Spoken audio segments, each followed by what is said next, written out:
1971 ভারত-পাকিস্তান যুদ্ধের সময় পশ্চিমবঙ্গ সীমান্তের একটি গ্রাম। সীমান্ত ঘেঁষে ছোট্ট একটি গ্রাম, আশারপাড়া। সেখানেই থাকত সিপাহী রাজেন্দ্র সিংয়ের পরিবার। রাজেন্দ্র তখন ভারতীয় সেনাবাহিনীতে কর্মরত, যুদ্ধের ময়দানে।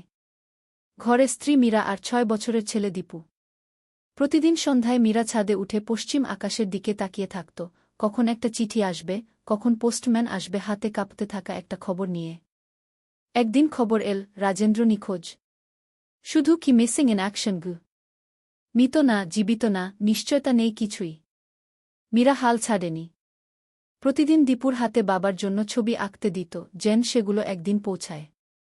ওর মনে একটা বিশ্বাস ছিল, জীবিত আছে, ফিরবে গু। 2 মাস কেটে গেল। যুদ্ধ শেষ।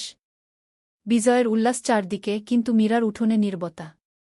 এক সন্ধ্যায় একটা জিপ এসে থামল দরজার সামনে। নামল এক পাঞ্জাবি অফিসার, হাতে একটা ছোট খাম। চিঠিটা ছিল পাকিস্তানের একটা যুদ্ধবন্দী শিবির থেকে।